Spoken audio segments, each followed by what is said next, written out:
El último punto es el de la negociación con nosotros. Van a buscar por todos los medios que haya lo que ellos llaman diálogo y negociación. Al diablo con sus instituciones.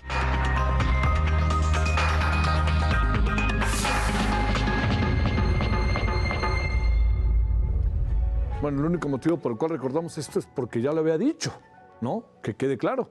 El presidente López Obrador busca recortar más al gobierno en su último año de gobierno. Envió una iniciativa a la Cámara de Diputados para fusionar 18 instituciones.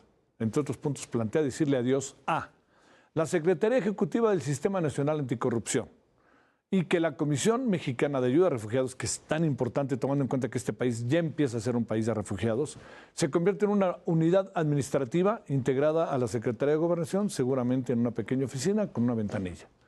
Otra de las instituciones que desaparecería con esta propuesta de López Obrador es el Sistema Nacional de Protección Niños, Niñas y Adolescentes, muy conocido como el CIPINA, que es una institución, créame, formidable.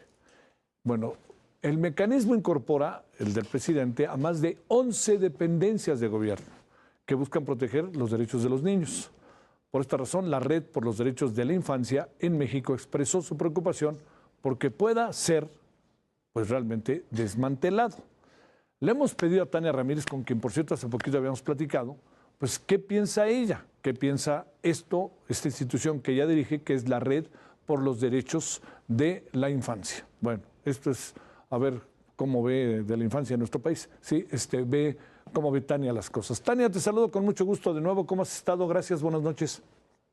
El gusto es mío, Javier. Muchas gracias por darle espacio a esta preocupación por la niñez también el día de hoy. A ver, ¿qué hacemos? Entiendo que hay áreas que son más de tu incumbencia y de tu conocimiento y hay otras que son otras instituciones que colocarán en otras dependencias, en fin, o las desaparecerán. A ver, pienso en CIPINA, que medio lo conozco, pienso en el tema del Sistema Nacional Anticorrupción. A ver, ¿qué reflexiones tienes sobre todo eso, Tania? Adelante, y gracias.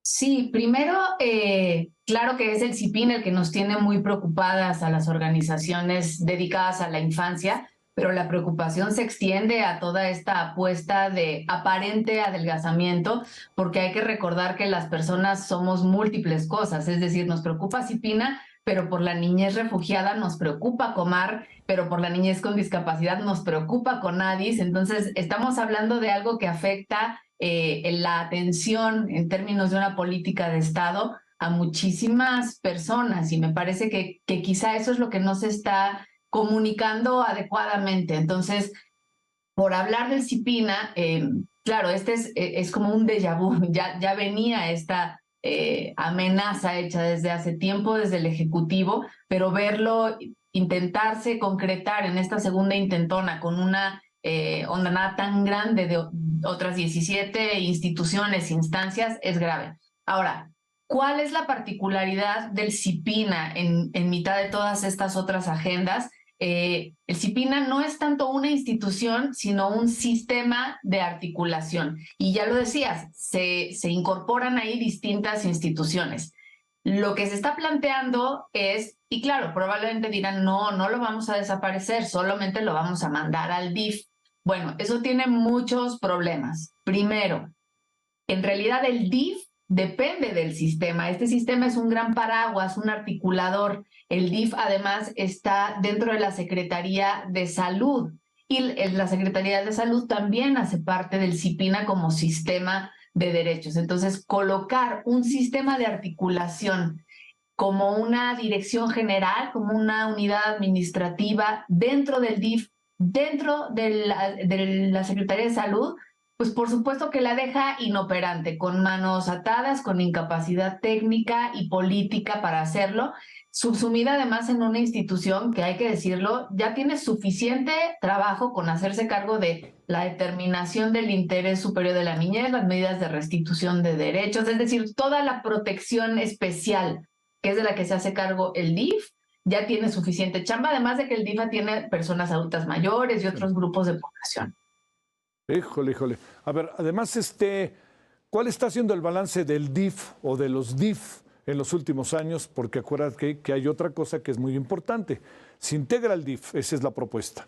Pero estando en el DIF hemos visto que, pues, luego son las instituciones de las esposas de los gobernadores o hasta de los esposos de los gobernadores, ¿no? De las gobernadoras, para decirlo claro. O bueno, pues vete al DIF y ahí te encargas de los niños, ¿no? A ver, esta parte, ¿cómo la ves, Tania? Sí, es muy importante recordar que tiene un sentido de gobernanza el hecho de que la Secretaría Ejecutiva, que es la que coordina este sistema, esté en el centro de la capacidad de coordinación política, es decir, en la Secretaría de Gobernación. Eso fija un alto nivel de prioridad política, que, ojo, es el derecho a la prioridad y es uno de los principios consagrados en la Convención de Derechos del Niño que México suscribe. Le da prioridad política, pero también administrativa, le da un grado de especialización técnica necesario para la protección de derechos de infancia, no para la atención de niñas y niños, ojo, para la protección de los derechos de la infancia. Esa es una diferencia importante. Y además, en el nivel que tiene la persona titular de este CIPINA, que hay que recordarlo, ya cumplimos 2 años sin que su Secretaría Ejecutiva tenga a alguien en la cabeza, tiene la capacidad política para sentar a la mesa secretarías de Estado, secretarias y secretarios de Estado y gobernadores. Por supuesto que una unidad administrativa dentro del DIF, dentro de salud, no va a tener ese peso político. Entonces, lo que nos preocupa es toda la desatención a la niñez que eso va a representar, porque volveríamos a ver el México de hace 30 años, preconvencional, en donde se pensaba que una sola institución podía hacerse cargo, ojo con el dato, de la tercera parte de la población en este país. Niñas, niños, adolescentes son más del 30% de la humanidad mexicana. Por supuesto que una sola institución no puede hacerlo, y mucho menos con enfoque de derechos, porque cuando hablamos de garantizar los derechos de niñez y adolescencia, estamos hablando de su derecho a la educación, entonces entra SEP, su derecho a la salud, entra salud, su derecho al agua y al saneamiento, es decir, todas las instituciones que hacen parte del Estado mexicano tienen su tramo de obligación para cumplir con el mandato de proteger, respetar y promover derechos de niñas y adolescencia. A ver, para cerrar, Tania, partiendo de lo siguiente, nos vas diciendo con claridad qué es lo que puede pasar, o qué es lo que va a pasar, porque todo indica que será un hecho la desaparición de CIPINA y de otras instituciones. ¿Hacia dónde se va a ir todo eso? Dicen que se va al DIF, pero realmente en términos de la práctica concreta, ¿qué es lo que va a pasar? Ahí te va, en un estado como Guerrero, en un estado como Oaxaca. Estoy hablando de estados con una orografía y con claros signos de pobreza. Veracruz, con esa orografía que también tiene Veracruz, que es dificilísima. O ahí te va, con la gran cantidad de niños migrantes que ya están en México. ¿Qué va a pasar con todo eso? Va a pasar que el DIF va a tener un enorme problema en sus manos para atender a esa cantidad de niñas y niños con distintas problemáticas y sin la capacidad técnica ni el personal diversamente especializado para poder atender todo eso. Va a suceder que no van a tener esta unidad que se está imaginando y que ojalá logremos detener, esta unidad administrativa en el DIF, no va a tener el poder de sentar a la mesa al gobernador. Además, hay que recordar que ya hay 32 leyes locales y ya hay en cada estado de la República un CIPINA estatal y muchísimos otros CIPINAs municipales.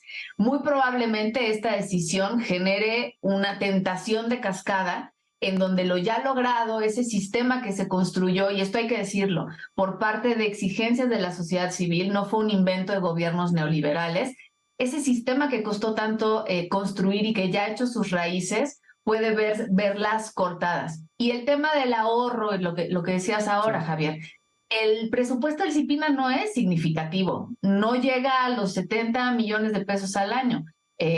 No estamos hablando de un ahorro, y para el caso específico de CIPINA, pero aplica para todas las 18 instituciones, en serio vale la pena preguntarnos y estudiar si el impacto presupuestario de estas medidas que se están planteando como de un gran ahorro no le van a representar, de hecho, a nuestro país una enorme erogación por pérdida de tiempo, recursos humanos y recursos financieros en todos los ajustes de leyes, reglamentaciones, instituciones, mudanzas de edificios les aseguro que pueden salir incluso más caro el caldo que las albóndigas. Bueno, Tania, te mando un gran saludo y el agradecimiento que estuviste con nosotros. Muy buenas noches. Gracias. Muchas gracias a ustedes. Gracias, Tania.